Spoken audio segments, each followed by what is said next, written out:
It's Thursday, March 19th, and crude oil surged again overnight, and the stock markets globally are having a huge sell-off today. Brent crude surged nearly 7% to above $113 a barrel, while WTI hovers around $96, blowing the spread between the two benchmarks to roughly $17, its widest gap in 11 years. The Dow Jones hit a fresh 2026 low, down 300 points today. The S&P 500 is falling again, extending a week-long slide, and European stocks dropped more than 2% across the board. Gold is down nearly 18% from its late January all-time highs, marking one of its worst months in history. One trigger was an Iranian missile strike on Qatar's Ras Laffan industrial city, the world's single largest LNG export complex. Ras Laffan took roughly 14 years to build from 1996, reaching full capacity of 77 million tons per year by late 2010. It produces roughly 20% of the world's LNG supply. Schachter Energy confirmed sizable fires and extensive further damage to several of those facilities. European gas prices jumped 35% at the open. President Donald Trump responded on Truth Social with an extraordinary threat and blamed Israel for Iran's retaliation. Take a listen. Israel, out of anger for what has taken place in the Middle East, has violently lashed out at a major facility known as South Pars gas field in Iran. A relatively small section of the whole has been hit. The United States knew nothing about this particular attack, and the country of Qatar was in no way, shape, or form involved with it, nor did it have any idea that it was going to happen. Unfortunately, Iran did not know this or any other pertinent facts pertaining to the South Pars attack, and unjustifiably and unfairly attacked a portion of Qatar's LNG gas facility. No more attacks will be made by Israel pertaining to this extremely important and valuable South Pars field unless Iran unwisely decides to attack a very innocent, in this case Qatar, in which instance the United States of America, with or without the help or consent of Israel, will massively blow up the entirety of the South Pars gas field at an amount of strength and power that Iran has never seen or witnessed before. Meanwhile, the Strait of Hormuz remains effectively closed. Only about 90 ships have crossed the waterway since the war began on February 28th, and before that, more than 100 ships passed through each day. Most of the vessels that made the crossing appear to have been Iranian-linked tankers running with their transponders off. Iran's new supreme leader has vowed to keep the strait shut. CNN reported that a senior Iranian official said Tehran would consider allowing tankers through Hormuz on one condition: that the oil be traded in Chinese yuan rather than the US dollars. If that precedent holds, the implications go far beyond oil, as the petrodollar system may then face its most direct challenge since the 1970s. Oil priced in yuan at the world's most important choke point would weaken the dollar, erode American sanctions leverage, and rewire global finance. And there's one more choke point to watch. NBC News reports that Iran has declared the Red Sea fair game for retaliatory attacks, and the Houthis in Yemen, allied with Iran, say their fingers are on the trigger. If both Hormuz and the Bab el-Mandeb Strait close simultaneously, there is no alternative route left, especially for much of Asia, as 80% of oil through the Strait of Hormuz flows to Asia. Follow and subscribe for more daily updates. Now, our next guest says that what follows may be the worst period of inflation since 2020. Joining us today is Josef Schachter, president of Schachter Energy Research Services and author of the Schachter Report on Substack. Josef is a 40-plus year veteran of the Canadian investment management industry and is the former chairman of the Canadian Council of Financial Analysts. Josef, welcome to the show. Good to see you. Good to be with you, David. Glad to be with you. Let's start by talking about this divergence between Brent and WTI, which is not normal. There's a giant gap of nearly $18 per barrel. What does that tell you about how the global oil supply chains are broken right now? Well, WTI is, of course, the U.S. price, and U.S. production is still going, and they're still exporting, 4 million barrels, 5 million barrels a day of lighter crudes to the world.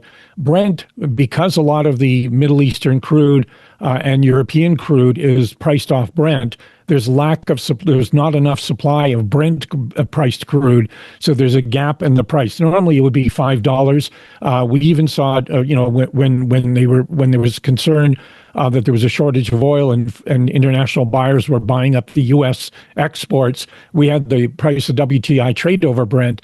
Today, as you mentioned, we're looking at a $15 to $18 premium on Brent. And again, that's the shortage argument because of the Straits of Hormuz being closed. Now, the close is not accurate because Iran is still able to ship 1.6 million barrels a day, and anyone that is selling to Iran or China or Turkey, the Iranians are not firing on them, so those tankers are able to get through. Anybody from any other market, the IRGC is firing at both the cargo ships and at tankers. And they also have been not only attacking, as you mentioned earlier, the Qatar Pars gas field, which is shared by Iran and Qatar, but they're also firing at the Saudi refineries, Saudi facilities, and that's really the one that's alarming the market, because the concern now is if if you close supply, that's one thing. But if you destroy the facilities, the pipelines, the gathering systems, all of the processing plants of it, let's say LNG or oil, that's where you have a massive expenditure and a lot of time to repair those facilities. And that's why there's a massive price increase and concern in there. One thing to note is prices of product, because of the shortages in Europe and in Asia, have gone over $200 a barrel. So the 147, which was the peak in '08, has already been exceeded. And so we'll be watching the spread between crude and product because of the shortages domestically. And the big problem is going to be starting in Europe. Europe doesn't have a large amount of inventory. And of course, their natural gas, they ran down during the winter. So they're not going to be getting much natural gas from the Middle East. So they're going to be desperate to get American cargoes. Before we continue, I want to bring to your attention today's sponsor, Monetary Metals. Now, most people think of gold as something you buy and store. Monetary Metals takes a different approach. Instead of just holding gold and waiting for price appreciation, you can earn a yield on it paid in physical ounces. Through their leasing platform, investors can earn up to 4% annually with yield paid monthly in ounces. That means your return is measured in gold, not just in currency terms. Rather than sitting idle while you pay storage costs, your gold generates income. The metal remains your asset and can be redeemed at any time. Thousands of investors are already earning monthly interest in gold through Monetary Metals. Visit monetary-metals.com/Lynn, link in the description down below, or scan the QR code here to learn more. How much of this disruption is basically baked in for the next couple months? In other words, let's suppose the war ends right now in the next 5 minutes. Do we get an immediate reversion to the mean for oil prices and everything else? Well, the problem is the supply chain. So, logistics matter. So, depending upon where the crude carriers are or LNG carriers are, and where the demand is needed, i.e., shortage in Europe, shortage in Asia, that's where you're going to see a lag effect for a price decline. But once we get to the point where we know that major facilities have not been destroyed and can be easily repaired, then we're going to come down from these lofty levels, but maybe down into the 80s, the 60s that we saw before, and even low to mid 50s that we saw, in April of 25 and early this year. I don't believe we're going to see those again. The war changed a lot of the dynamics. When the price of oil was below 60, we were bullish for 26, and our fearless forecast was an average price of 70. And that was based on Q2, where we thought that it would be very clear that OPEC cannot increase production. And then by Q4, global inventories would be coming down, and it would be very noticeable. So we were willing to say that we'd see 80 in Q4, even though you might see 60s in Q1. That all changed March 1st. And we're now saying that you don't know what to forecast for Q2, Q3, and Q4 until you know when the war ends. And then what the key thing is, what damage has happened to the energy facilities and infrastructure, because the longer it takes to repair those, that's going to be the key for pricing going forward. I want to show you a brief clip. This is Jeff Curry from the Carlyle Group talking about this exact issue. Just take a listen. We'll react together. I believe that even if there's a ceasefire tomorrow, right now, the next 5 minutes, the world's changed. The commodities of the crude. What's changed?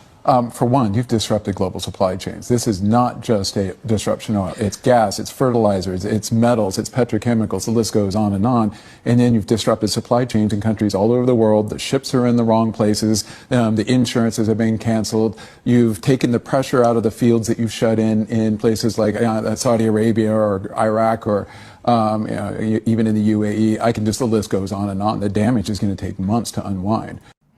Do you agree? I totally agree with that. And as he mentioned there, fertilizer, over 20% of the sulfur comes out of the Qatar field. So that's a big issue for the markets. Urea. The fact that it's planting season now in a lot of places, and if you can't get reasonably priced nitrogen, urea, sulfur, all the ingredients for the fertilizer world, that means they're not going to be able to plant as much. That means the yields from the fields are going to be less when it comes to harvesting time, and that means much higher food prices. So the inflation data that we're seeing, PPI, CPI, PCE deflator, whatever you are, by months from now, if the war has not ended, those numbers will go up, and we're looking probably at a 5 to 8% inflation problem for a period of time as that goes through the supply chain. 5 to 8%. You're talking about all consumer goods, like the headline CPI? I think that's what we're going to see, because remember, when you're taking oil, then you're taking consumer goods. They may say that, food or CPI, PPI, X food and energy is going to be a moderate number, 2 to 3%. But when you plug in the real numbers, that's where the problem is. And that's the affordability. That's what consumers are paying. You're paying probably $2 a liter there. We're paying $1.65 a liter here in Calgary. So that's up, 30, 40 cents just in the last, 3 weeks. How transitory would this 8% inflation be, Joseph? Again, if there's not a lot of physical destruction to the facilities in the Middle East, it could be a couple of months, and then just like the tariffs, went through the economy and then they settled down. So I think that it could be short. The big problem right now is every day we hear about more attacks by the IRGC in Iran against targets on the western side of the Persian Gulf. You see more and more attacks against Israel. Where are the weapons coming from? The Americans said they destroyed them all, and they destroyed the weapons factories. And yet we're looking at a record amount of attacks on some of these places. UAE, Israel are getting record attacks, both from ballistic bombs with ballistic missiles with cluster bombs, as well as by drones. And so until you see that Iran does not have that firepower and can attack its Western neighbors, I think the war continues. And if this drags on, every week that it drags on, add a couple bucks to WTI. If it drags on for a month or two, we could be 120, 130. And then again, Brent will be much higher and product prices will be much higher. So the key thing is, how quickly is the war? And right now, the evidence is it's going to be longer than the 3 to 6 weeks that President Trump, originally gave us as the timeline. In your experience, Joseph, has the oil price had a correlation with recessions? In other words, if you look at a chart of oil versus the Ember designated recessions in the U.S., oil typically has spiked right before a recession. But has there been a level at which the oil price would most likely precede a recession? This is from the Wall Street Journal, for example. The economists surveyed here don't see a recession unless oil hits $138. That's based on a survey. What's your view? Well, I think the key thing is the number gets higher because of just the nominal rate, nominal number goes higher simply because of inflation. And, what was in 1981, $36 was the one that sent us into a severe recession. And the central banks had to beat up the massive inflation at that time. Today, I would think, 125 to 130, you could be 138. But the key thing is, are we looking at a domestic European recession, or are we talking global recession?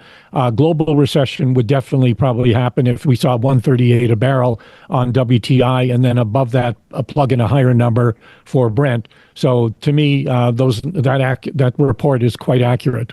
Close or different are we to a COVID-style situation where we had a global supply shock in COVID, but that was caused by a surge in demand for goods, as everybody's had to stay at home and we had to order from online services.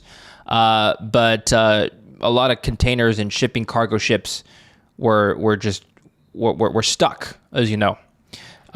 Is this a similar situation here? It's the reverse. At that time, we had demand destruction. We had, demand fall 15 to 18 million barrels a day from the 90s because into the 70s, simply because demand. We stopped driving. We weren't flying. We weren't doing anything else. So that really was a different one. And there the price went down because there was too much supply. Days of inventory right now are about 90 days. Historically, 88 to 92 is norm. If you went to 2008 when we had that price spike up to the 147, we had only 79 days of inventory. During COVID, we had 120 days of inventory. That was the problem. Inventory skyrocketed, and that was why you saw that price go down severely. And in fact, if you remember, there was even negative pricing because of the British hedge fund shorting it. Yes, that's true. I was referring to consumer demand of consumer goods as well outside of oil. So that there was a surge there during COVID, but the global supply chain was disrupted. Here, it's just a Strait of Hormuz. And so how much of the West, so Canada and the US and Western Europe, for example, how much of our goods and services, well, not services, but how much of our goods imported from abroad depend on the Strait of Hormuz, or can we bypass that completely? For Canada and the United States, it's a non-event. For Europe and Asia, it's very material, and Europe more so than Asia. Okay. So the 5 to 8% inflation rate that you're talking about, is that a global number? That would be a global number if we had this continue into May and June of 2026 and higher oil prices than today.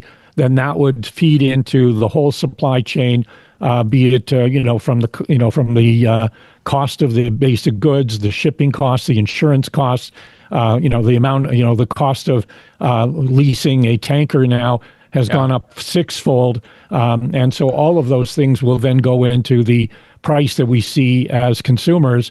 And that, as I mentioned, you're probably a price of a liter of gas might have been $1.50 before the war. Now you're $2. So there's quickly seeing the impact at the consumer level of gasoline. According to a report by CNN, Iran is also considering allowing certain ships and oil tankers to pass through the strait, provided the oil cargo is traded in Chinese yuan, a senior Iranian official told CNN. Oil is almost entirely traded in dollars. As you know, apart from sanctioned Russian oil, which is traded in rubles or yuan, China has attempted to make inroads for the past several years to buy oil in yuan, particularly in Saudi Arabia, but with limited success. Do you think countries will fold and start trading in yuan to gain access? Well, Russia is now selling oil to Japan. This came out this morning in yuan. So they do not want U.S. dollars. They would like to have the Chinese currency. And China is finding buyers and for a product that they have using the yuan. So in Asia, the yuan is becoming more of a trading currency. Still not in North America. Still not in the major financial markets of London, New York, or Toronto. It's definitely not something that you see as a daily event. So Joseph, does this event create investment opportunities that maybe weren't there a few months ago? Well, I think, the big change is that security supplies become an important issue. And so you've seen people buying, U.S. stocks, U.S. energy-related names, Canadian energy names. The Canadian energy index is at a record high for the year and is up 25-30% from the lows of April of 2025. We've seen some stocks double and triple if they've had good results. And some names like Tamarack have been stars. And I think you're going to see a lot more performance, because when you take companies' price to net asset value, 2P NAV, price to cash flow, relative to the United States, Canadian companies are much cheaper, and you can buy billion-dollar companies all the way down to $100 million companies that, compared to their peers around the world, and especially the U.S., the Canadian ones are cheaper, and that's why we're seeing such a massive run-up in the Canadian oil stocks and natural gas stocks and service stocks, because people see that the Carney government is not the Trudeau government, and that Canada door is now more open. The big issue is, how do we get pipelines west for more natural gas to go there? We saw TMX announce that they're going to do some tweaking to get some more oil through their volumes using some chemicals, and then they're going to do some expansions, add more compression power. And then the question is, do the feds and the province come to an agreement with both the Alberta and BC governments to put in a new pipeline, which would be 1 million barrels a day. So when you take into account that, we are the fourth largest producer in the world, Canada. The first one is the United States, 23.7 when you include oil and natural gas liquids. You go to Saudi Arabia, 10.2. Russia is 9.3. And then Canada 6.1, and the next one below that is China at 4.2. So Canada is the fourth number in the world, and we have a fabulous basin with lots of upside potential. A couple million barrels is possible, and so now the question is, do we have everybody at the table, be it the federal government, the provincial governments, the First Nations? And if everybody does get to the table and there's agreement, I think we could see a massive increase in capacity. And remember, Canada is a resource country. So it's the forest products, it's the mining, it's the oil and gas. If you look at our export surplus, biggest one is energy, and the next one is the precious and base metals.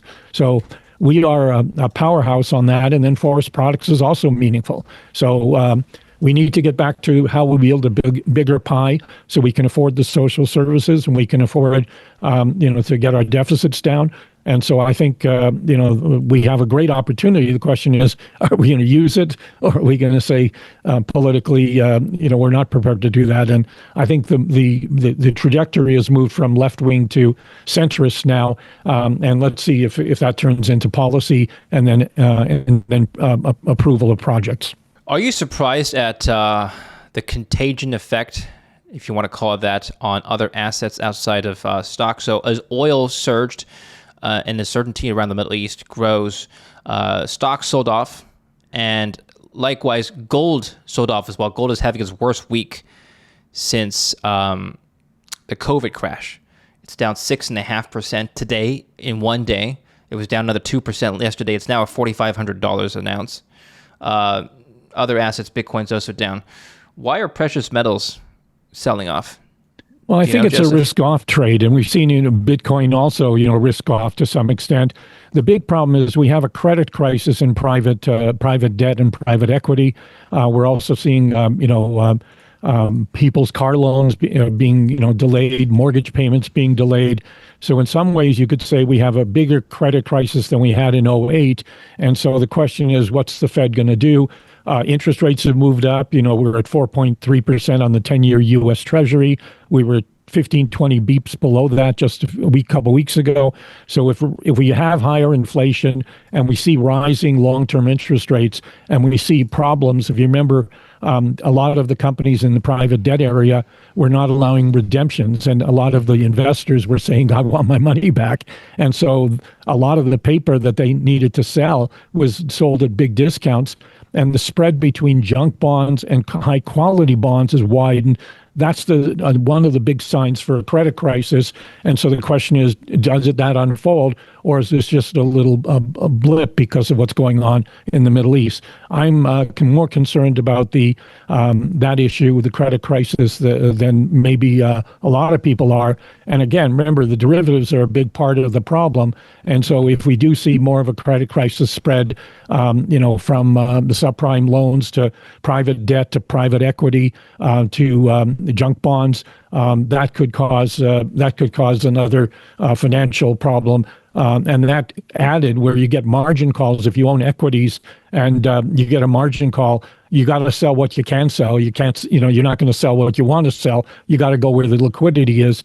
And right now, a lot of people have made a lot of money in precious metals. That's why the margin call, if you had a margin call on some totally different asset, that's where you sell because you've got a massive profit. But if someone were to say to you, gold is a safe haven for wartime scenarios, how would you respond to that statement, generally speaking? I would agree that that's, when there's times of uncertainty between war and financial crises and that, but gold's had such a great run. It doesn't, who says you can't have a bit of a correction?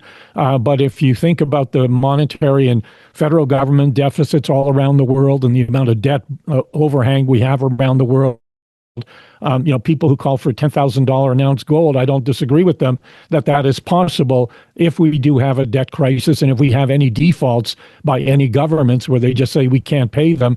We've seen even Britain in its history say we're going to give you, here's a new gilt for your old gilt, and the interest rate is lower and we're giving you 20 cents on the dollar. So we have had history where governments have done that in the past, and I think we need to watch out on the periphery when you have weak countries, how they resolve their debt crisis. Speaking of the private credit market bubble that you were alluding to earlier, does the oil price surging exacerbate that issue? The problem was a lot of that debt went for the data centers and the whole AI world, and a building out of the grid. And so a lot of those loans, the question is, are they going to be able to make enough cash flow to service those debts? And the cost of building out those data centers is getting way higher than, just taking an example, TMX, it went 3-4 times over budget. Coastal Gas went over budget. So the key thing is if they go over budget and the amount of money they borrowed, and all of a sudden they don't get the revenue showing up to pay the interest, I think that's a problem that is still in the early stages. And I think private debt is a big problem. Speaking of the credit markets, we're also concerned about what the Federal Reserve may do, because if the money supply tightens up, that will put further strain on the credit market, in theory. Now, Joseph, we talked about higher inflation earlier in this interview. What would higher inflation prompt the Federal Reserve to do? In theory, it should tighten the money supply, which would make the credit issue worse. What do you think? There were some people forecasting that maybe the Fed would raise rates by a quarter. There was only one member that said should be down a quarter. The key thing is we need to wait for the new chairman to be approved by Congress. Jerome Powell said that he would stay on until that's resolved in the court case against the cost of building the new facility is resolved and that he's cleared. So I think that the Fed's in a quandary here, because if the inflation numbers go up materially, and then they'll be watching the labor side, and if labor holds in, then they can't cut rates. And so that's going to be a problem. And with this inflation going through the system, they may be pushed to raise rates, but I don't think that the new chairman is going to want to do that. As a Trump appointee, he knows Trump's going to want lower rates. He's going to have to be able to sell Trump on keeping rates stable. But if inflation really persists, Paul Volcker didn't care what the president of the United States felt, and other central bankers didn't, and they raised interest rates to kill off inflation. So the question is, how high is the inflation, and how much pressure is on the Federal Reserve Board as a whole? The last payroll report in the U.S. lost 92,000 jobs. The unemployment rate has climbed up by 0.1% from the last reading to the prior one. And so the labor market on paper looks like it's weakening. If they were to raise rates, even in light of higher oil prices, would that be considered a policy mistake, do you think? I don't think it's a policy mistake if you have, if you have too much inflation. I think it just means that the slowdown or recession is going to happen. You need those to cool off excesses in the economy. We have problems with tariffs still. We have problems with the inflation. We have shortage of workers because of the immigration export by ICE. So there's a shortage of labor. There was already talk about farm prices in the United States going up because the migrant workers that were working, the farm workers that were imported to work on the farms in California and other places, they don't have enough workers. So the price of vegetables has gone up sharply because of that. So I think that, yes, the Fed's in a quandary. The ECB had to be in a similar position in 2007 as well. 2008, as you recall, they raised rates in July 2008 when inflation was still running hot, oil spiked, but at the time, the banking sector was facing a similar dilemma. But I wonder how the Trump administration, Congress, is going to react to higher oil prices. What fiscal policies or measures from Congress can be taken to bring down or at least stabilize the price of oil from now until the midterms, which is ultimately what the Republicans care about? Well, I think the Republicans and Congress as a whole would like to see prices stable or downward. The problem is, as long as the war is still on, they're not coming down. They freed up, from the SPR, significant volumes are going to be allowed out. The U.S. is, day to day is self-sufficient in oil. It's even, as I said at the beginning, an exporter. It has enough oil. There's no shortage of oil. There won't be lineups where you got to go in, depending upon the license plate, you go on an even day or an odd day, which we did in the 1970s. So I don't think any of that's going to happen. I think it's just going to be a higher price point. Affordability will be the battleground of the election. And if people feel that they should go and vote for the Democrats over the Republicans because of the affordability issue, then the president's going to lose control of one of the House or the Senate, probably the Senate, and if he does, it effectively kills his legislative agenda because he can't get things passed through Congress. What's your view on price controls on gas at the pump? In the 70s, Nixon did that, in the States. I don't think that's going to be acceptable. I don't think anyone's going to go that way. You may see in some countries in Europe or Asia where they limit the price, they put a price cap on, and the government eats it, and they import the oil, and they do that. But in major industrialized countries, no. Can you just explain to the layman watching, the audience, why that may not work? I mean, if we're listening to this and we're thinking, well, that's a great idea. The government just tells the gas stations to stop raising prices. Wouldn't that just fix the problem? Well, if take your world where there's $2 gasoline at the pump. If all of a sudden you ran out of the $2 gas, which is the cap, and the price of oil goes to 140, 150 for WTI, the refineries are going to say, well, I'm going to have to pay 140 for that oil. I can't sell it to you at $2. We're running out of $2, a liter gasoline. So, they'll just say to the governments, we can't process and provide the resource at that price. So you just run out of it. You got a price of $2 a liter, but you got no volume. Okay. And so you'll basically have gas stations that'll close. Supply shortage, yeah. All right, going back to the petrodollar issue, do you see a scenario in which this actually decreases the demand for dollars as countries look for alternatives and they trade amongst themselves using another currency like the yuan, for example? So far, the DXY is still trading above 99.4, and so we're not seeing a huge sell-off in the dollar yet. Is that to come? Well, the U.S. dollar was down, I think, what was it, 93, 94 before the war. Yeah. And then, of course, the risk premium when people get fearful, they want to get out of Europe or they want to get out of Asia. And that's right. The U.S. dollar consistently has that reserve currency view. As you can see, it's had quite the run there over, since late January. There's a yield spread between that and Canada, yield spread with, the U.S. Versus some of the European countries. So there's a reason for the dollar to be in the high 90s, and the rest of it is risk premium. But if the war ends, U.S. deficits are disgustingly high. Government policies, is inept, and government, dysfunction is there. You got an election as we talked earlier about in November, and the battleground and the fighting between the two. There's no centrists anymore. There's no compromise. There's no working together, and that's going to make for a dysfunctional and very difficult market. And if we have the war behind us, then the U.S. dollar weakening is probably a logical thing. One thing to keep in mind on the offset that is, if we have higher prices after the war, $75, $85, $90, the Canadian dollar could strengthen from the 73 cents. And if you go back through history, when we've had high oil prices and high export surpluses, the Canadian dollar has traded up.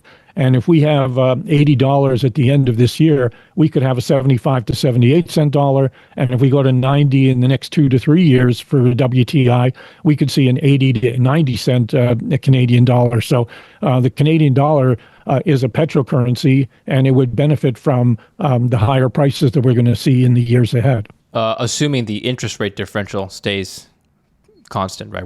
I don't think that matters at all. I think we're a petrocurrency, and if we have massive surpluses because of our oil and because of our natural resources being sold around the world, that, remember, LNG is now going to Asia. Oil through TMX is going to Asia. So we're bringing a lot of money in the door right now, and if that continues and we find new markets to sell, mostly in Asia, but maybe at some point in Europe, that's only going to be positive for the Canadian dollar.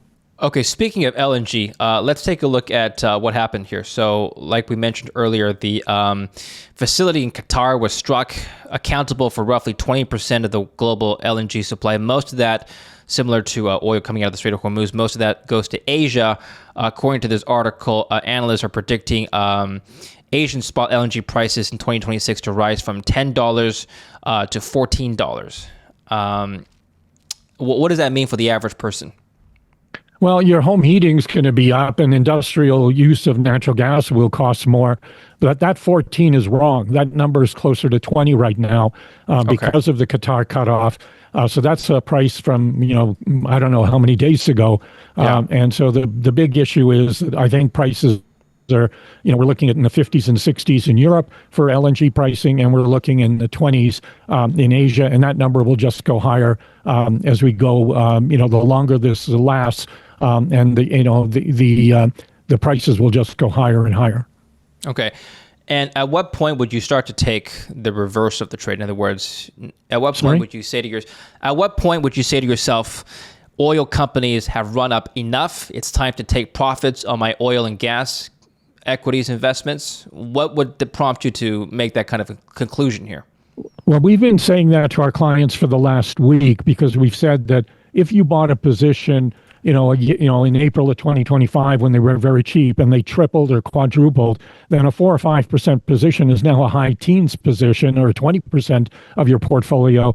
It's like NVIDIA or Nortel. If you have that big weighting, it's only prudent from a portfolio management point of view to take profits and cut that down, and then either have cash for greater buying opportunities, or spread your ownership from oily names to natural gas names. We see natural gas stocks as very cheap relative to oil stocks, but we sent out to our client base that if you have disproportionate weighting, it's only prudent to take profits in the oil, even though the stock will continue probably to perform as long as the war is on and prices go up. But from a prudence point of view, you don't want to have all your eggs in one basket, and something happens and all of a sudden the war's over and we're $70 oil, and all of a sudden your stock, which tripled or quadrupled, has a 2-for-1 sale. So let's just finish off on how you think the world's going to change. Now, you've lived through 2008, the 2 Gulf Wars prior. You've been through the 1970s oil crisis. How does this stack up to prior oil crises? The 2008, we had inventories coming down, but you did not have a supply disruption. This time you have a supply disruption. It's like the last gasp in the 1970s when the Shah of Iran was deposed, the Ayatollahs came in, and the price of crude went from $26 to $36 US. Remember, that's 1981. So, you put that in today's dollars, that would be, where we are now. But the key concern to me is the infrastructure destruction. If we see, Qatar's natural gas facilities require 1 or 2 years to repair, and the oil fields need, 6 months to a year, and we get the same thing with, tankers that have been destroyed, and there's a shortage of tankers. I think we're looking at, a longer cycle and a more painful cycle than we did in '08. And that's why I think the price targets that people had at the beginning of the year are no longer valid. And the longer the war, the higher the prices, the bigger the problem, and the higher energy securities will go. So have energy weighting in your portfolio, but make sure you don't have over invested in any single position, and take advantage of the cheap natural gas prices that are out there today. And natural gas stocks, Canadian, We have some fabulous basins here with the Montney, the Duvernay, both in Alberta and Northeast BC. There's a lot of great names to be invested in, and that's what our company does. We provide research on 32 companies, Canadian companies, both domestic and those that work internationally, Canadian companies, and we cover the service sector and royalty incomes companies. So there's lots of opportunity, and you can still get 5 and 6% dividend yields plus capital gain potential. That's pretty attractive even after the run we've seen. I'd like to close off with one final question. This is a reporter asking Jerome Powell how the world has changed, and I'd like to take a listen to his answer and get your reaction as well. The economy's experienced a series of supply shocks in the last few years, COVID, tariffs, 2 oil price shocks. Do you think that is bad luck, or has something changed in the world that makes supply shocks more common, and does the central bank need to start taking account of the risk of supply shocks as a more common problem? We did go through a long period where the shocks were all demand shocks, and so we've had a lot of practice thinking about supply shocks in the last 4 or 5 years for sure. And it's just a very different thing, and a very much more difficult thing, because it does immediately raise the question of tension between the two parts of our mandate. But has the world changed? I mean, COVID is a one-time thing, right? This energy supply shock is a one-time thing. It's not because of some broad tendency or anything, I don't think.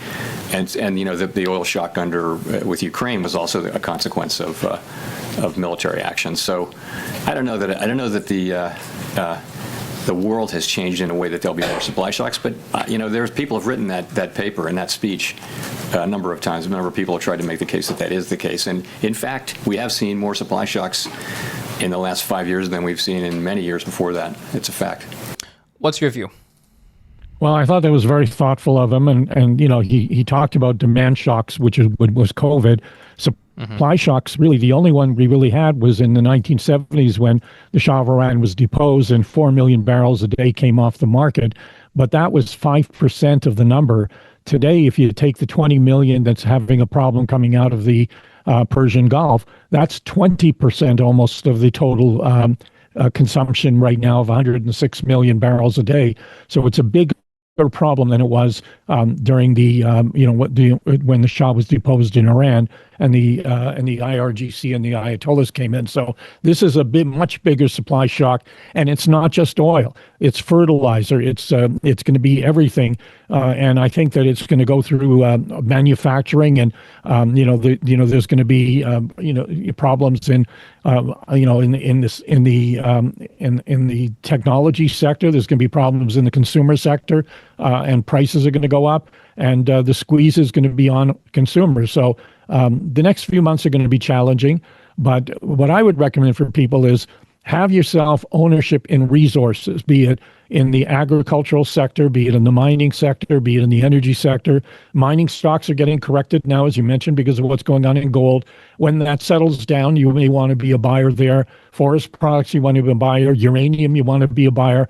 But if I'm right, and we have an energy super cycle that goes into the next decade, because we are going to need more energy in the third world, if they're going to bring on the copper, the lithium, the aluminum, all the things you need for the grid and the AI world, that means a multi-year cycle. And right now we're trading at the lower end of historic norms for energy stocks. And at the top of market cycles, they usually trade at multiples of where they are today. So yes, they've had a great run, but if I was using a golf analogy, we're on the third hole and there's a lot of golf to play. Josef, thank you so much. Let's all go play some golf this weekend. I appreciate your insights. Where can we go and follow your work? Well, our website is www.Schachter, Schachter, energyreport.ca. We have both quarterly and annual subscriptions there. As I mentioned, we cover 32 companies, and we have 2 products. We have the Ion Energy, which is our macro product to cover all the craziness that's going on every week. We write that up on Wednesdays. And then we have the SCR report, which we do twice a month. And right now we're going through the year-end and 2025 Q4 results. A lot of companies still have to report, and we're doing our review of those quarterly reviews so that people can see how did they do versus our estimate? How did they do versus the year before? We do something called the balance of evidence. What did we like in the quarter? What do we don't like? If debt goes up or insiders are selling, all those kinds of things that you want to know, we put that out in those reports. So we built this up starting in 2017, and it's built up and it's mostly focused for individual investors. And it's been a product that's gotten a lot of support because it's an independent product. I even use the sell word, as we talked about, overweighted positions earlier. And I think people like that independence and calling it as we see it and showing it from the data.